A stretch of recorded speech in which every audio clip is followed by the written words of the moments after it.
like he always said at the end of his speeches. And remember, Just Bob arched his eyebrows, waiting for me to finish the line. I'm all I've got, I said. Exactly. It was kind of creepy, in retrospect, but it was exactly what I needed at the time. He let go of my shoulder and I exited the train at State Street into the icy cold Chicago wind, with the weirdest feeling that my life would never be the same. It's not like a little change would hurt. After my first chance meeting with Just Bob, I began searching for him every morning on the Brown Line, even though that route made me late for work.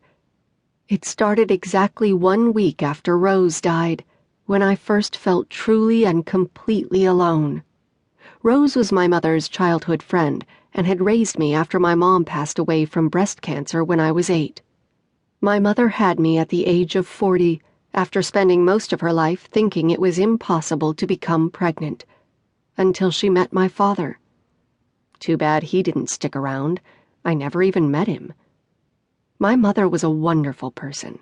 She thought of me as a miracle, so she doted on me and tried to give me everything I needed. At the same time, she taught me to be an independent thinker. She was the type of person who always looked put together, until she got sick.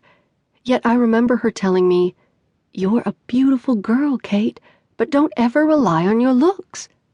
She would tap her index finger on my temple and say, "It's what you do with this that matters." I remember she was affectionate, but tough, like she was preparing me for the challenges of life. I always had the sense that she wouldn't be around for very long, and she wasn't. But at least I had Rose, until I didn't. She died from an infection after having textbook surgery to remove a gallstone. I didn't understand what kind of God would take away every person who cared about me. Then I realized there's no one to take care of me.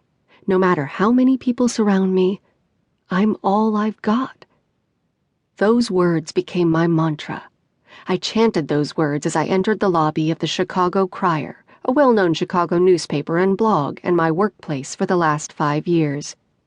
I had been writing articles for the special interest section on topics like the dangers of trans fats, yoga versus Pilates, the merits of red lipstick, and where to find inexpensive, quality wine. I was never given a serious assignment. Jerry, the editor, loved me, but from the time of Rose's death, I had been producing subpar articles with zero enthusiasm. I had no expectation of moving up at the paper because my energy for life had withered and, frankly, I didn't deserve it. But somehow, when I walked through the doors that day, I had a new vision. I couldn't quite put my finger on it, but it was an image of me at a computer, writing with fervor and passion, something I hadn't done in 8 long months. When I reached my floor, I found Beth standing near my cubicle. She was a tall, mousy-haired, intimidating-looking woman, but she had a huge heart and a true talent for writing.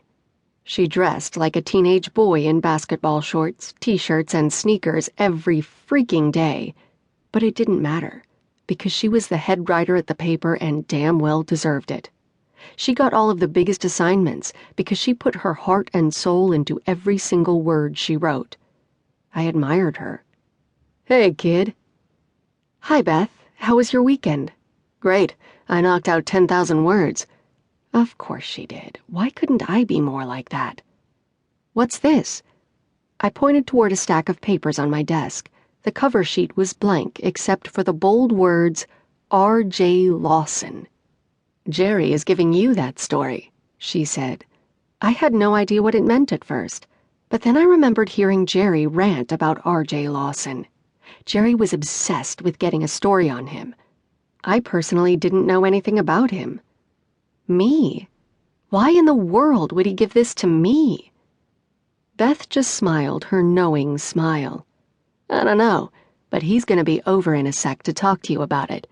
Boy, I wanted that story, Kate. No one has been able to get an interview with him since he disappeared from public life. I'm glad you got it, though. You need it."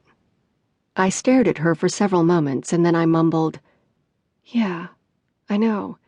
Might be a game changer." Smiling, she said, "You got it."